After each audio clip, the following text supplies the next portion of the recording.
7 o'clock, meeting of the Planning Commission will come to order. May I have a roll call, please? David Dahl. Here. Margaret Mooring. Here. Britton Sanders. Greg Sutton. Here. John Scott Walker. Colleen White. Here. Justin Lerman. Here. All right, thank you. I believe we have two sets of minutes, the June 8th, 2020 meeting and the July 13th, 2020 meeting. Any questions on those minutes?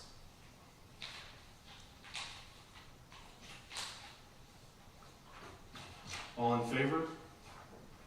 Aye. Aye. Aye.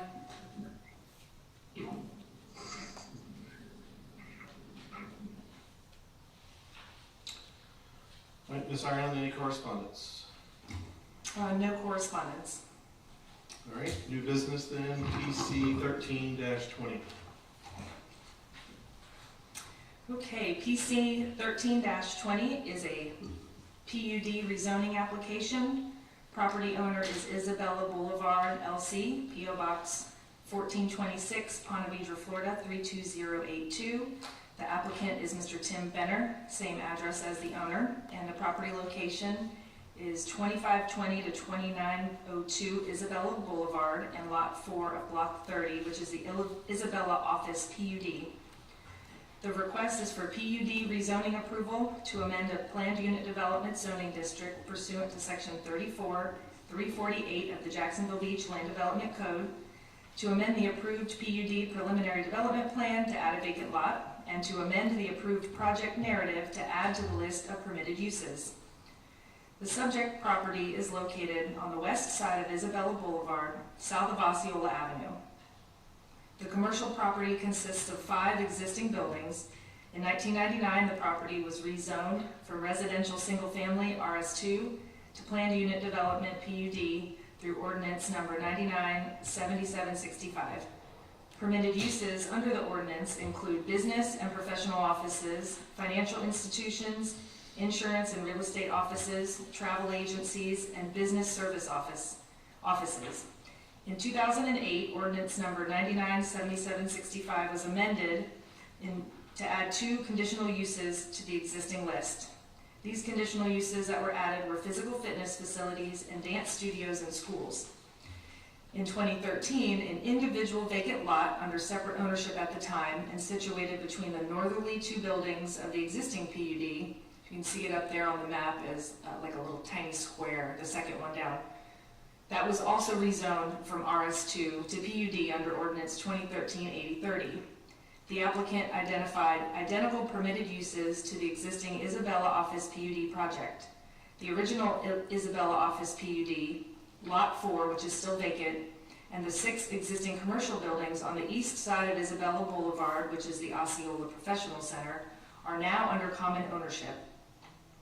The 6 commercial buildings on the east side of Isabella were rezoned from RS2 to PUD in 2011. The list of permitted uses under ordinance, the 2011 ordinance, included the same uses as the Isabella Office PUD project narrative and several others, which you should have in your packets. The property owner now wishes to amend the Isabella Office PUD to permit the same exact list of uses that are permitted in the commercial buildings immediately to the east in the Osceola Professional Center PUD. And again, those lists are included, that list is included in your application packets. Additionally, and I apologize, this isn't part of the staff report, but this change also is to include Lot 4, which is the vacant one just south of that first building off of Osceola. Adjacent uses include the Osceola Professional Center and multifamily to the east, a retention pond and single-family residential to the south, a municipal retention pond to the west, and commercial and single-family residential to the north across Osceola Avenue. Considering that the PUD amendment request is to permit identical uses that are already permitted in the commercial buildings immediately to the east of the subject property, and there are no known issues with the current range and mix of uses in the Osceola Professional Center, adjacent properties should not be negatively impacted. And I'll be happy to answer any questions. I know it was a lot. All right, thank you. Just very briefly for those here in attendance, the manner in which we conduct these applications is that staff will read the application into the record as Ms. Ireland has done. And then if there are any questions at that point from the commissioners, they can pose those. But we'll ask the applicant to come forward stating their name and address and being sworn in, and fielding questions from the commissioners, adding any additional information that they would like to. Following that, anyone wishing to speak in favor or in opposition to the application will be invited to do so. Public portion of the meeting will be closed, and then discussion will be just between the applicant, staff, and the commissioners. Any questions right now for staff? All right. Is the applicant present? Please step forward, state your name and address. If you would please raise your right hand. Sir, do you swear or affirm that the testimony you're about to give in this matter is the truth, the whole truth, and nothing but the truth, so help you God? I do. Could you state your name and address for the record, please? Yes, Timothy Benner, 220 River Plantation Road South, St. Augustine. Thank you, Mr. Benner. Would you like to add anything additional to what Ms. Ireland has offered? No, sir, this would make all the uses the same in the whole project. Questions for the applicant?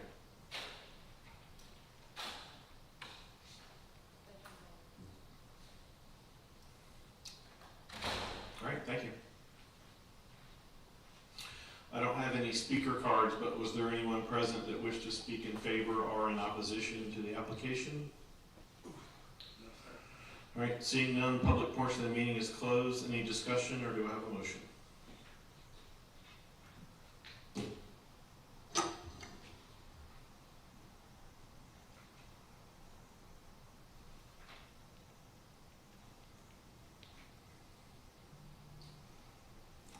Mr. Chair, I'll make a motion to approve. I thought Ms. Ireland's summary was very good, perfect, and I agree with the proponent that would make everything the same. I move to approve.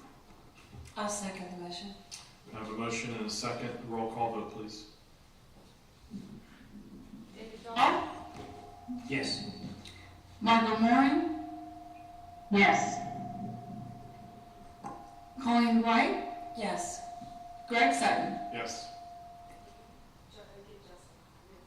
Oh, and Justin Lehrman, sorry. Yeah. Thank you. Your application has been approved. Thank you. All right, Ms. Ireland, PC 14-20. Well, and just so you know, I appreciate that because it makes it easier for me as well. You're welcome, thank you. Makes it easier for staff as well to try to figure out what side of the road it's on, and with the separate uses, that was complicated sometimes. So this is easier for everyone. It makes it, yeah, it makes sense. Okay, oops, my apologies. I hit the wrong button again. Okay. I'm going to start on this one, but our city attorney has a role in this as well. Hopefully we'll be back in a moment, but I'll go ahead and get started. There he is. Hi, Chris. He just likes grand entrances. Right. Make some entrance there. Okay. PC 14-20 is a land development code text amendment application. Planning and Development Department is the applicant, 11 North 3rd Street, Jacksonville Beach, 32250.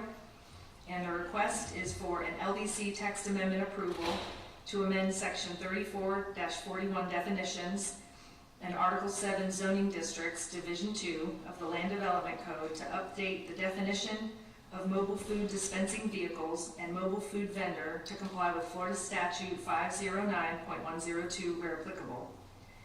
In 2014, the City of Jacksonville Beach adopted Ordinance 2014-8041 and 2014-8042, permitting and regulating mobile food vending establishments.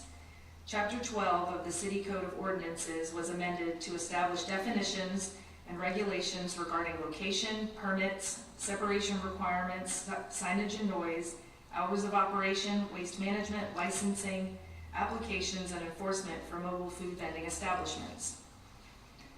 In conjunction with the 2014 changes to the City Code Chapter 12, Food and Food Products, the Land Development Code Chapter 34 was also amended to incorporate new definitions and added as a permitted use mobile food vendors to the list of permitted uses in each of the city's commercial zoning districts. Mobile food vendors were later added as a permitted use in the city's industrial I-1 zoning district in 2019.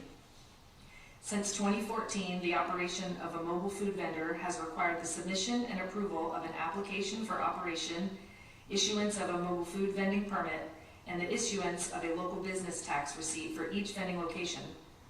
In 2020, the state of Florida adopted a new Florida statute, 509.102, Mobile Food Dispensing Vehicles Preemption, which became effective on July 1st, 2020. This new section of Florida statutes defines the term mobile food dispensing vehicle, preempts the regulation of mobile food dispensing vehicles to the state in regards to licenses, registrations, permits, and fees, and prevents local governments from prohibiting mobile food dispensing vehicles from operating in their jurisdiction. The currently proposed changes to Chapter 12 and Chapter 34 of the Code of Ordinances contained in the new ordinance 2020-8145 serve to bring the local regulations into compliance with this new Florida statute by updating definitions and removing any language regarding the requirement to obtain a permit for mobile food dispensing vehicles. Mobile food dispensing vehicles will still be allowed in the same zoning districts within the city as they are now allowed, with an approved application and with a local business tax for each location. Permits, however, will no longer be issued by the city in order to maintain compliance with the new Florida statute. The Planning Commission has the authority to consider and make recommendations to the City Council regarding amendments to the text of the LDC. For this specific ordinance, it includes proposed changes to Chapter 12 as well as Chapter 34. The Planning Commission may support the proposed changes to Chapter 12 and make a recommendation to City Council regarding the proposed changes to the LDC Chapter 34. And if you guys have questions about that, we can explain a little more. And I think the city attorney had some additional information you wanted to add. I presume as an officer of the court, you don't need to be sworn in, probably, so. It's okay, I will. I'll swear. Do you swear or affirm that the testimony you're about to give in this matter is the truth, the whole truth, and nothing but the truth, so help you God? Yes. And I could state your name and address for the record. Chris Ambrosio, City Attorney, City Hall, City of Jacksonville Beach. Private address, no.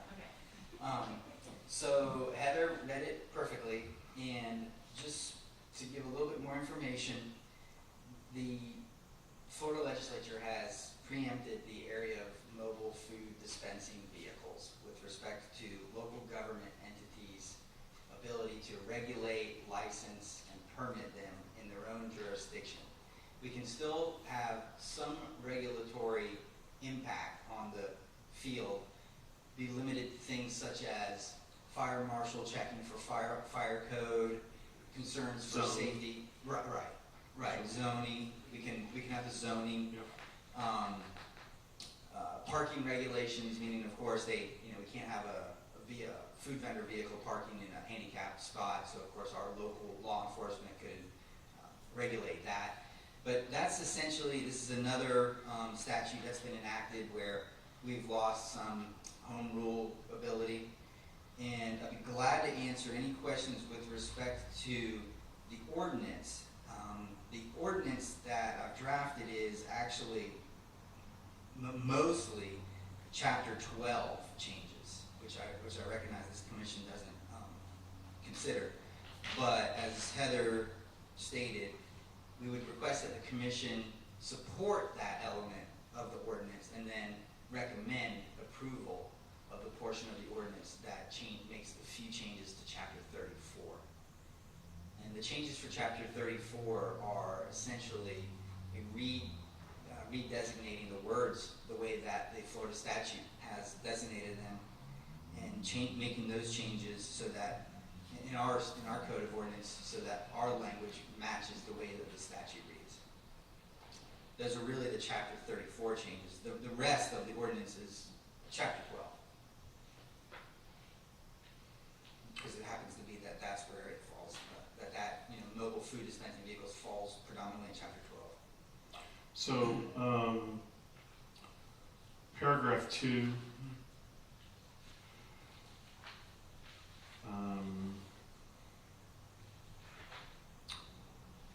Where you have struck the word permit, because that's now handled by Florida statute. That's right. Is there anything wrong with saying in here that permit must be, have been obtained or something like that per FS 509.102, even though it's not ours, or would you rather stay away from that language? We stay away from that language in our code of ordinances, but we've revised our mobile food dispensing vehicle application. And inside that, and I don't want to call it permit application because it's not that anymore, because we'll no longer require local permitting. But in our application packet, it does state that all of the state permits, licenses, and registrations must be produced to us. As part of that package? Absolutely. Okay. And before we grant them approval to operate in our jurisdiction. Okay. So we do have a process like that, Chairman, but we don't have it codified. And the application packet won't be processed and approved until we've obtained all of that. Okay. And also Satisfying. insurances and other required documents to allow for the business to operate in our jurisdiction. So we did the best we could with our packet and our code, considering that the state swiped the powers from us. Really, and if I could add, this really doesn't change our process at all. We still will get on page 6, under subsection C, we still are going to require the applicant to provide all these documents to us, the DBPR, Department of Health license, and a cleared inspection by the fire marshal. Really the only difference is we are not issuing a blue piece of paper anymore that says they have a permit through us. But they still will have to get approval through the fire marshal and the planning department and get their local business tax. So really not a whole lot about our process changes. We just don't call it a permit anymore. It's approved. Approval, correct. Yes, sir, that's accurate. You got it. And I happen to have printouts of the statutes, if you'd like that, the brand new statute, yeah, put you to sleep.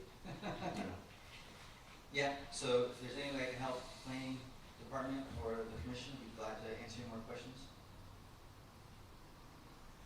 Questions for the city? Okay. Okay. I don't have any speaker cards for this application as well. Was there anyone present wishing to speak in favor or in opposition to this application? Seeing none, the public portion of the meeting is closed. Discussion, or do I have a motion? This is I'd like to move approval.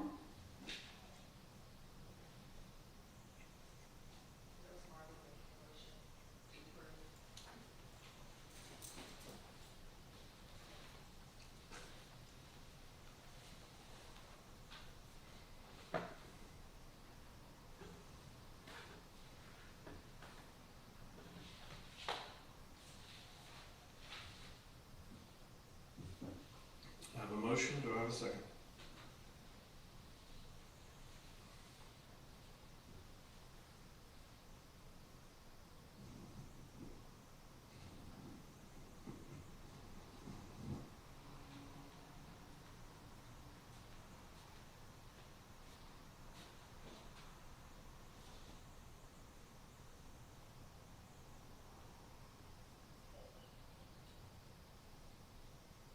Any discussion? Mr. Chair, hearing no second, I would amend that proposal if I would be allowed to do that. All right, I'm going to say original motion dies for lack of a second. Mr. Dahl? And I have a motion then. I would like to, I lost my place. I would like to make a motion that the Planning Commission express our support for the changes to Chapter 12 as requested by the City Attorney, and to make a recommendation to the City Council regarding the proposals to the Land Development Code, which is under our purview, that the City Council pass those. So support 12, pass 34.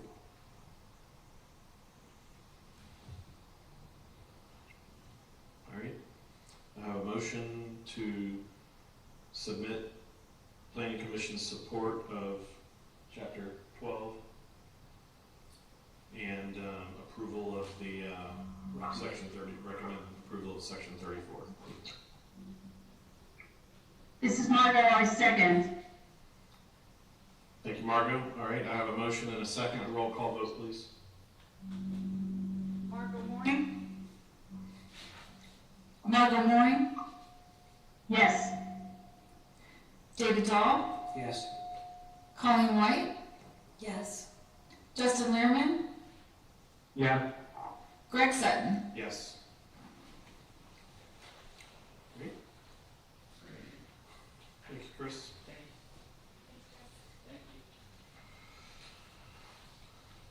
All right, Ms. Ireland, PC 15-20.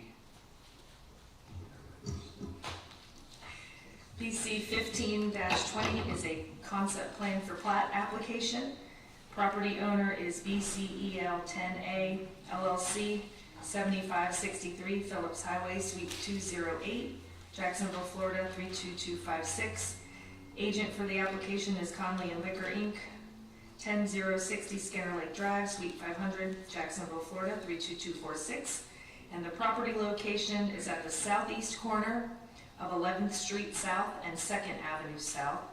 The request is for concept plan for plat approval for a proposed 4-lot fee simple townhouse subdivision located in an RM1 zoning district pursuant to section 34503 of the Jacksonville Beach Land Development Code. The subject property is located on the southeast corner of 2nd Avenue South and 11th Street South and is currently vacant. The applicant is planning to construct a 4-unit fee simple residential townhouse project, and the applicant was advised by staff that concept plan for plat approval would be required to sell the individual townhouse units and lots. The 4 proposed townhouse lots meet the minimum dimensional standards for townhouse lots in RM1 zoning, and a variance was approved for the rear yard setback for the proposed development, 20 feet in lieu of 30 feet, on July 21st of 2020. Adjacent uses include vacant residential property and a school to the south, single family to the east, single family to the west, and single family and multiple family to the north.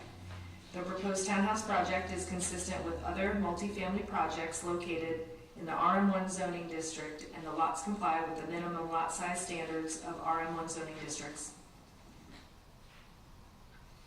All right, thank you, Ms. Ireland. The applicant's present. Please step forward, state your name and address. And raise your right hand. Do you swear? Oh, sorry, go ahead. Chuck Kennedy, 12375 Shore Acres Drive, Jacksonville, Florida.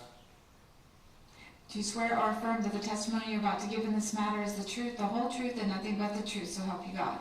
I do. Thank you.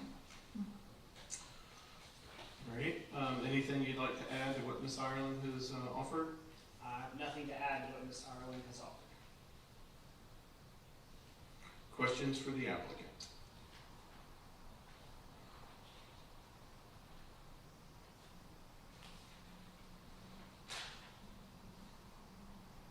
These are situated west, is that correct? Yes, sir. Okay. So Ms. Ireland, the, not that we're here to talk about,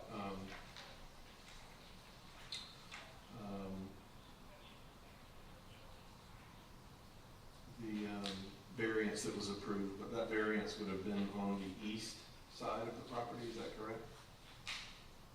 That's correct. The variance would have been for the rear yard, so that'd be the east side of those lots.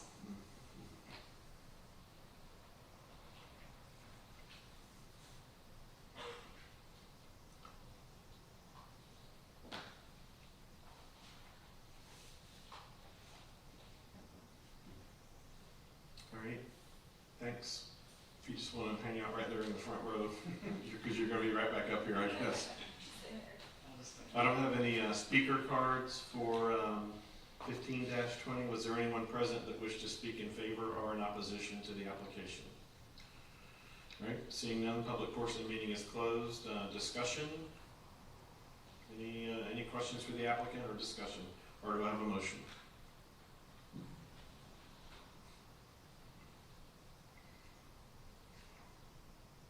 Just for the record, I will say, for the record, I'm not crazy about the 20-foot in lieu of 30, but that's not for our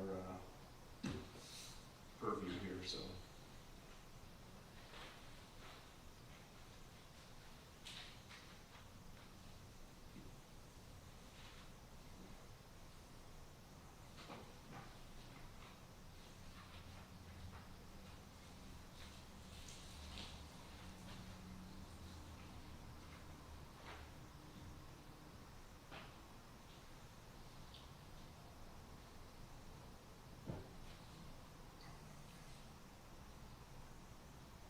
What's the approximate square footage of these? Of each unit, I think they're 2,000. 2,000 square feet. They're 20 by 60 bottom floor. So, yeah, so it'd be 2 floors would be about 2,000. 4 bedroom, 3 to 4 bedroom. I think the interior ones are 3, the exterior ones are 4.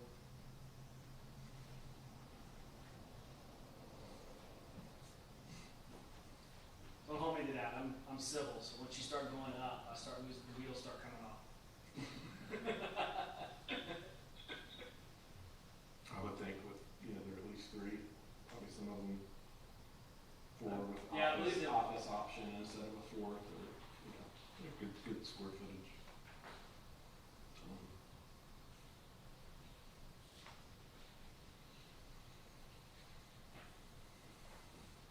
Any discussion?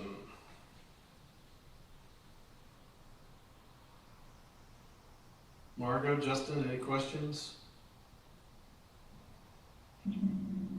No, I was interested about the 20 and 30, but again, that's not our like what we're looking at here. I was wondering also about lot coverage, but yeah, that's not what we're doing. No questions that are relevant. I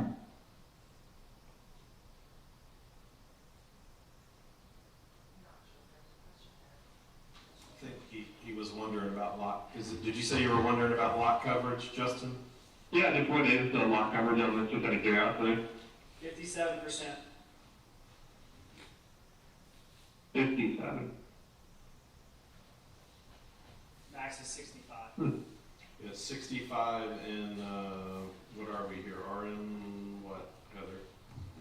It's RM1, and the maximum lot coverage is 65%, so that's something that they did not need to request a variance from the Board of Adjustment. They only requested and received approval for the request for the rear yard. Gotcha. What was again, it's not our purview here, but what was the 20 versus the 30 in the back? Just because you would have been so pressed to the The building would have been small. street? Okay, They wanted to get a little bit more square footage. yeah, And the lot's like not a perfect square. So it's just a hair kink. got you. So it helps you get the building they wanted to put on there. Okay. They wanted to, they're doing this build, the other one is the same building.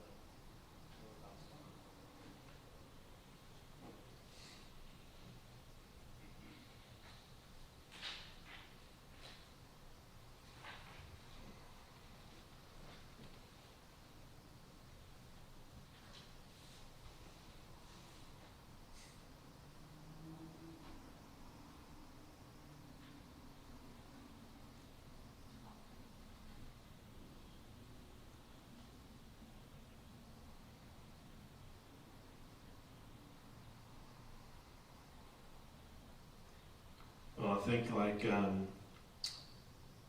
lot of us are thinking alike, that we're not crazy about the whole townhouse concept anyway, at least in some regards. I'm sure it's probably going to look nice, and to exacerbate that on this one, we're not crazy about the 20-foot setback versus the 30-foot setback. But again, that was up to the Board of Adjustment, and they saw that that was okay. So I think we need to, the chair would say, I think we need to move this along.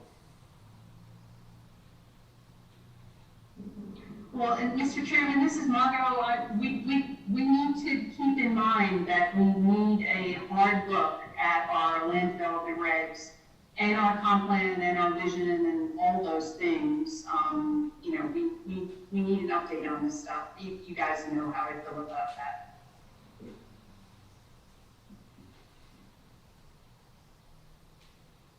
I agree 100%.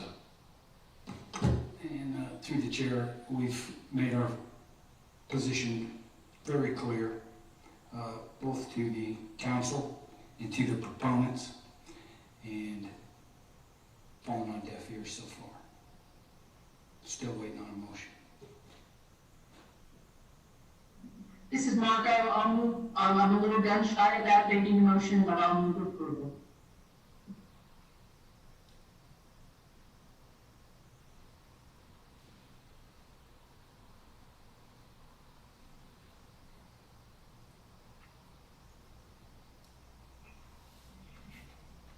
This is Justin, I can second. Or maybe not, because I'm an alternative. What was that? You can second. Yeah, I'll go ahead and second. All right, I have a motion and a second. Roll call vote, please. David Dahl, Yes. Mark Lamori. Try it again. Margot Moore, Yes. Colleen White, No. Justin Lehrman, Yes. Greg Sutton. Yes. All right, why we're hot, PC 16-20. Can I just say ditto? Okay, it is a little bit different location. PC 16-20 is a concept plan for plat application. Applicant and owner. Sorry about that. Applicant and owner BCEL 8A LLC, 7563 Phillips Highway, Suite 208, Jacksonville, Florida 32256.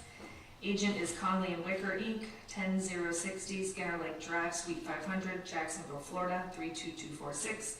Property location is 432 10th Street South, and the request is for concept plan for plat approval for a proposed 4-lot fee simple townhouse subdivision located in an RM1 zoning district pursuant to section 34503 of the Land Development Code. The subject property is located on the northwest corner of 5th Avenue South and 10th Street South and currently contains multifamily use. The applicant is planning to construct a 4-unit fee simple residential townhouse project. The applicant was advised by staff that concept plan for plat approval would be required to sell the lots, the individual townhouse units and lots. The 4 proposed townhouse lots meet the minimum dimensional standards for townhouse lots in RM1 zoning. A variance was approved for the rear yard setback for the proposed development, again 20 feet in lieu of 30 feet, on July 7th of 2020. Adjacent uses include vacant city-owned property to the south, multifamily to the east, single-family to the west, and multifamily to the north. The proposed townhouse project is consistent with other multifamily projects located in the RM1 zoning district, and the lots comply with the minimum lot size standards of RM1 zoning. All right, anything additional that you wish to add on this? Nope. Okay. I don't have any speaker cards. Was there anyone present that wished to speak in favor or in opposition to the application? All right, seeing none, public portion of the meeting is closed. Discussion, or do I have a motion?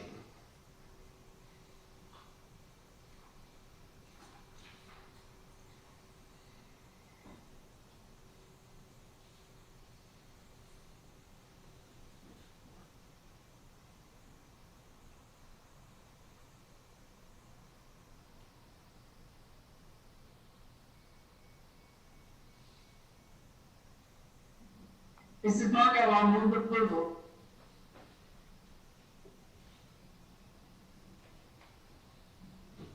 Well, Mr. Chair, since we had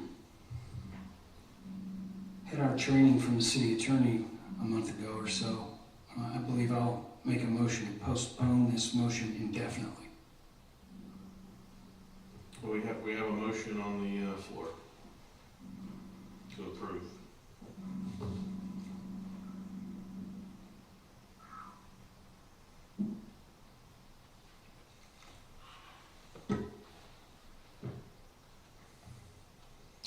Do I have a second on Margot's motion?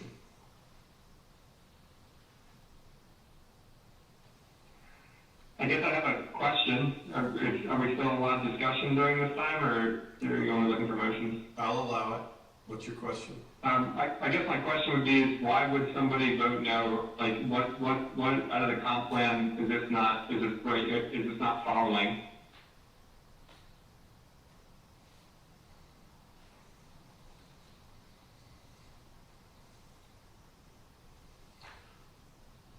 I don't believe that we have any particular guidance within the comprehensive plan that would direct us to deny the motion. If all these other pieces have been met, which the applicant appears to have met, and the Board of Adjustment is permitting them to place the building within 20 feet of the rear property line. Yep.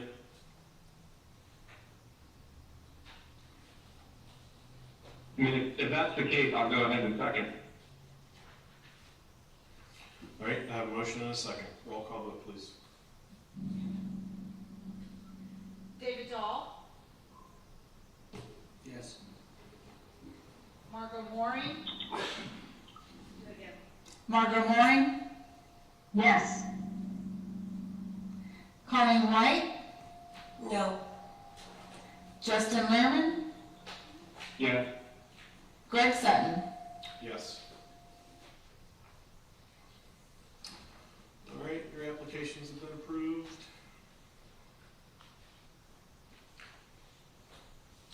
Mr. Dahl, thank you for bringing up the, on the record, the issue that we still are awaiting follow-up from council.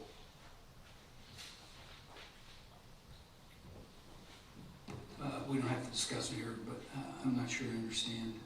Well, we brought it up to staff and, Yes. yeah. Yes. I guess the other issue that I'm not sure I understand completely is the parliamentary procedure for meetings sheet that was provided by the city attorney. And there is a parliamentary maneuver in there called postponing indefinitely. And I think perhaps maybe after we gavel out, we could talk about that parliamentary procedure. Okay. Thank you.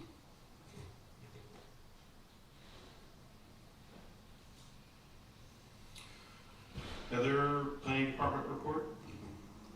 Our next meeting is September 14th. There are 2 cases on that agenda. And just to kind of sort of answer Margot's question and yours as well, Mr. Dahl, in regards to looking at the comp plan and the land development code. The planning director has advised that one of the things that we want to wait for is the 2020 census data to come out to see how that's going to impact the community, and looking at the comprehensive plan and seeing if anything in there as far as data and analysis needs to be changed related to the 2020 census and where we're going versus where we've been. Some of you might be aware, I know Margot attended one of the sessions that the city manager hosted, the community visioning sessions. I don't know if you guys attended those or not. Where they gathered a lot of data from the community on where the residents want to see us moving forward. So there's a lot of data being collected right now to move forward with those pieces. So hopefully sometime in 2021, we will be moving forward with a review, but I don't have any more details than that. And that's all from us. Thank you all for being here, and thank you, Justin and Margot, for dealing with our technology. No, it's been very smooth.